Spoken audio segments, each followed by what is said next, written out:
Bismillahirrahmanirrahim. Assalamualaikum warahmatullahi wabarakatuh. Saya akan memberikan kuliah teori gelombang. Kali ini saya akan membahas tentang teori gelombang airi bagian pertama. Gambar di samping adalah gelombang yang menjalar dari laut dalam menuju ke pantai Pangandaran. Pantai tersebut dilindungi oleh revetment yang terbuat dari base beton dan tumpuan batu. Kita akan mempelajari karakteristik gelombang di laut. Untuk membuat video ini, saya mengacu pada buku perencanaan pelabuhan dan buku teknik pantai yang saya tulis. Bagi yang ingin memiliki buku ini, bisa menghubungi ke nomor kontak ini. Dalam buku perencanaan pelabuhan, saya hanya memberikan rumus-rumus praktis yang akan digunakan dalam perencanaan pelabuhan. Sedangkan dalam buku teknik pantai, saya membahas lebih rinci tentang teori gelombang, seperti penurunan persamaan-persamaan gelombang dan contoh-contoh yang lebih detail. Sebelum saya melanjutkan kuliah ini, mohon jangan lupa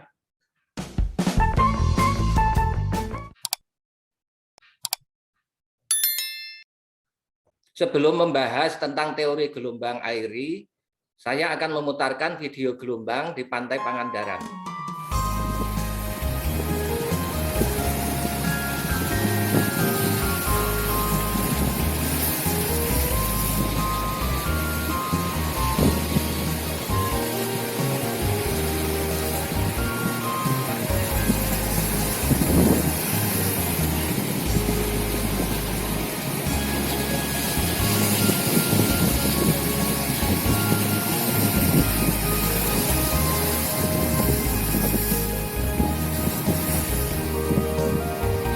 Ini pas pasang, kondisi pasang.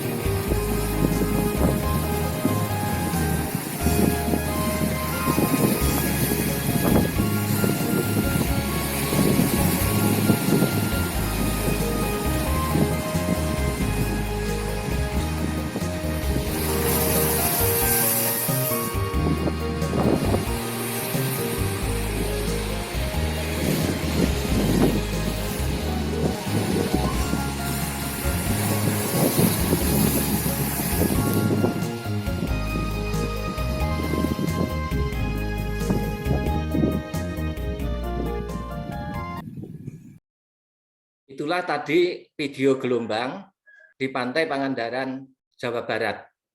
Selanjutnya kita akan membahas tentang teori gelombang airi. Gelombang.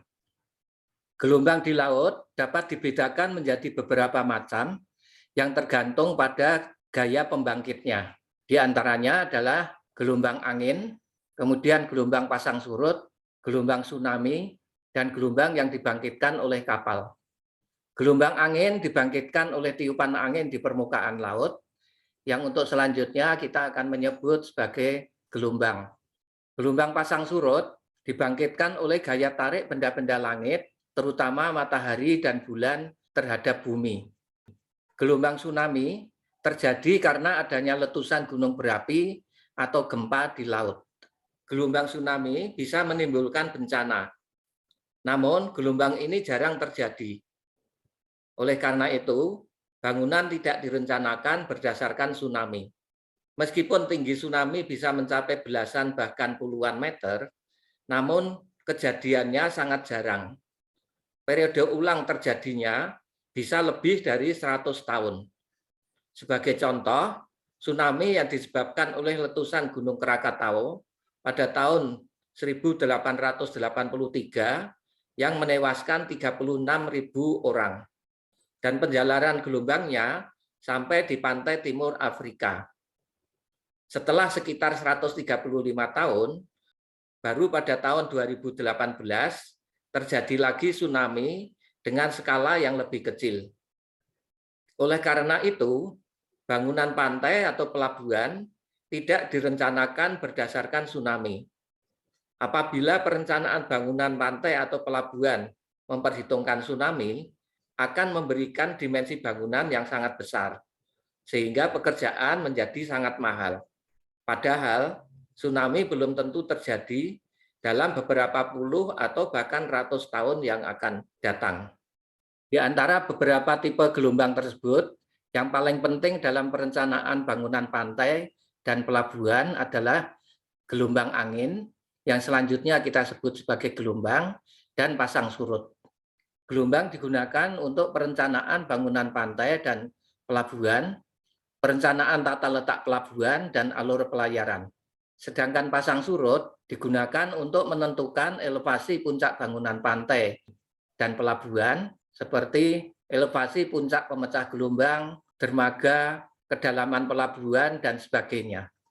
Ada beberapa teori gelombang, yaitu teori Airy, Stokes, Gerstner, Mie, Knoidal, dan gelombang tunggal. Dari beberapa teori gelombang tersebut, yang paling sederhana adalah teori gelombang Airy, atau biasa juga disebut dengan teori gelombang linier, atau teori gelombang amplitudo kecil. Kita hanya akan mempelajari secara singkat teori gelombang Airy. Apabila ada yang ingin mempelajari beberapa teori yang lain, bisa mempelajari di buku Teknik Pantai. Berikutnya adalah teori gelombang Airy tahun 1845. Gambar berikut menunjukkan karakteristik gelombang Airy yang banyak digunakan dalam perencanaan bangunan pantai dan pelabuhan. Di sini hanya dipelajari secara singkat teori Airy. Teori lebih detail dapat dipelajari dalam buku Teknik Pantai. Dalam gambar ini, garis strip-strip ini adalah muka air diam, yaitu ketika tidak ada gelombang. Muka air diam ini merupakan sumbu X, sedangkan ordinatnya adalah Y.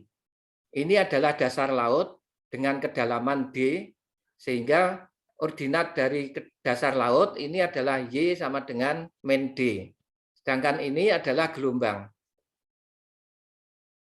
Panjang gelombang adalah L, yaitu jarak dari puncak gelombang ke puncak gelombang berikutnya.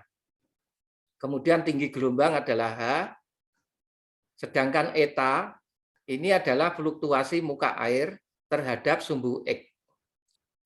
Ini adalah orbit partikel. Kalau tidak ada gelombang, partikel air ini diam. Tetapi ketika ada gelombang, partikel air bergerak dengan orbit. Kecepatan orbit partikel pada arah X adalah U, sedangkan pada arah sumbu Y adalah V. Kemudian koordinat dari partikel dalam arah sumbu X adalah Xi, sedangkan pada arah sumbu Y adalah epsilon. Partikel ini berada pada jarak D min Y sama dengan D plus Y dari dasar laut. Beberapa notasi diberikan berikut ini.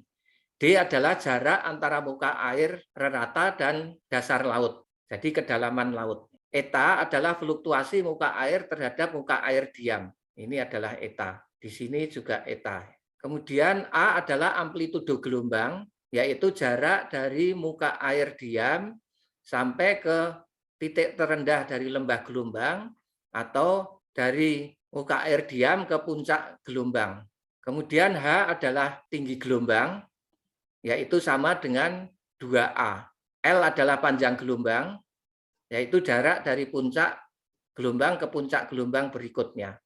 C adalah kecepatan rambat gelombang, atau sama dengan L per T.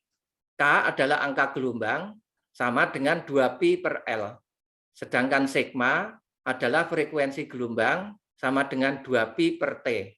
Di mana T adalah periode gelombang, yaitu interval waktu yang diperlukan oleh partikel air untuk kembali pada kedudukan yang sama dengan kedudukan sebelumnya. Jadi kalau kita pandang ya, misalkan kita mulai dari titik puncak gelombang. Kalau misalkan kita letakkan pelampung di sini, maka dengan adanya gelombang, pelampung ini kemudian akan turun sampai pada titik terendah, kemudian naik lagi kembali ke titik semula. Nah, periode gelombang itu adalah waktu yang diperlukan dari titik puncak, kemudian turun sampai titik terendah, kembali ke titik puncak lagi. Itu adalah periode gelombang. Dalam teori Airy, bentuk gelombang, profil muka air gelombang adalah sinusoidal. Berikut kami berikan beberapa karakteristik gelombang. Yang pertama adalah profil muka air. Profil muka air merupakan fungsi ruang atau X dan waktu atau T dengan bentuk eta xt sama dengan H/2 cosinus Kx min sigma T. Ini persamaan 1. Fluktuasi muka air periodik terhadap X dan T. Gelombang sinusoidal ini menjalar pada arah sumbu X positif. Karakteristik berikutnya adalah cepat rambat dan panjang gelombang yang diberikan oleh bentuk berikut, yaitu C sama dengan GT per 2pi tangen hiperbolikus 2πd per L sama dengan GT per 2pi tangen hiperbolikus KD, karena K adalah 2pi per L. Kemudian panjang gelombang L sama dengan GT kuadrat per 2pi tangen hiperbolikus 2πd per L atau sama dengan GT kuadrat per 2pi tangen hiperbolikus KD. K adalah 2pi per L. Ini persamaan 2 dan ini persamaan 3. Berikut kita berikan contoh.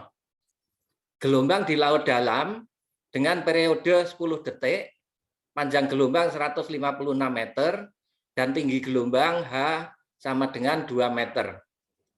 Profil muka air dihitung untuk beberapa nilai T. Untuk T sama dengan 0, dihitung nilai eta pada X sama dengan 0, X sama dengan L per 8, X sama dengan L per 4, X sama dengan 3L per 8, dan seterusnya. Profil muka air dihitung dengan menggunakan persamaan 1, yaitu eta X sama dengan 0 dan T sama dengan 0, sama dengan 2 per 2.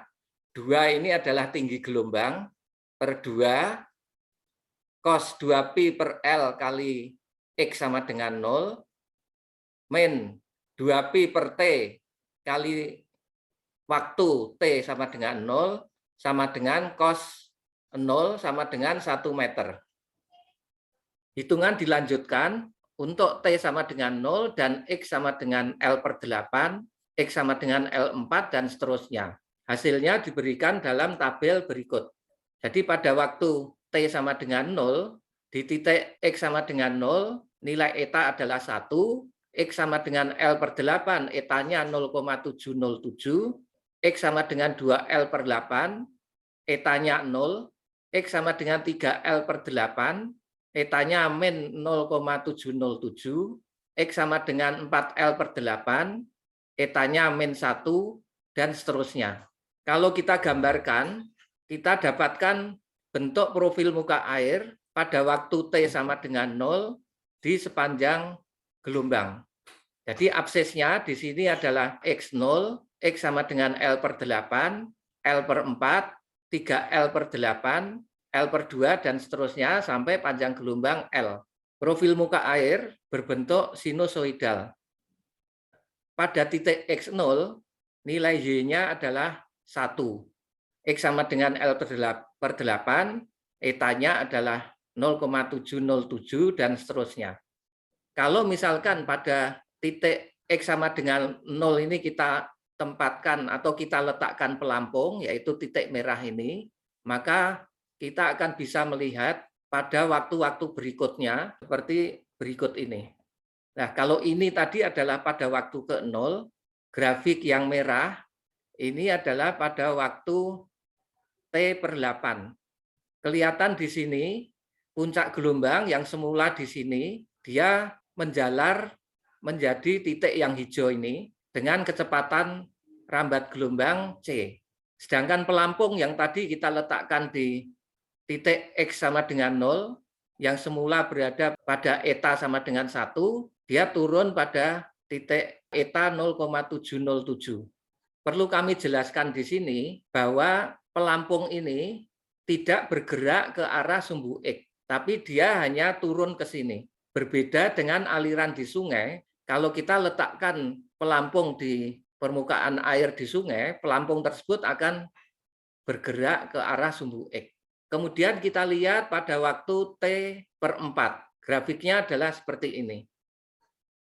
Jadi yang semula puncak gelombang di sini, kemudian merambat ke sini, selanjutnya dia sampai di sini, kecepatannya C. Sedangkan pelampung yang semula berada di sini, kemudian pada T2 berada di sini, dan pada waktu T3, yaitu T/4, berada di sini. Demikian seterusnya. Pada waktu-waktu berikutnya, pada waktu 3T/8, bentuknya menjadi ini.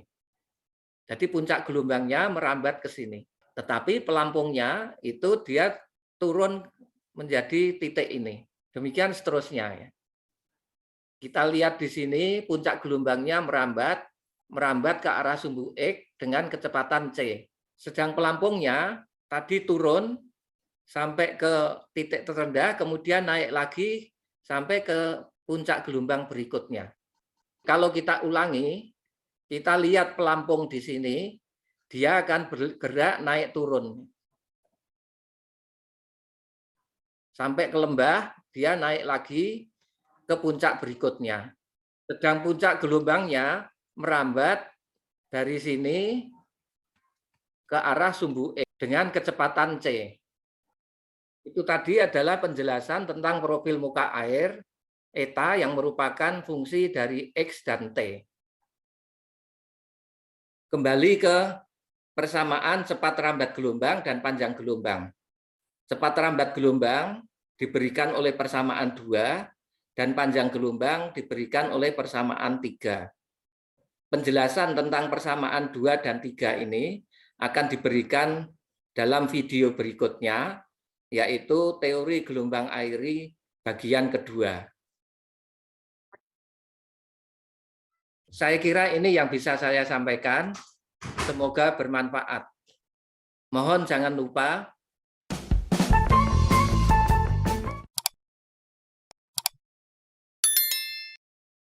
sekian, terima kasih. Wassalamualaikum warahmatullahi wabarakatuh.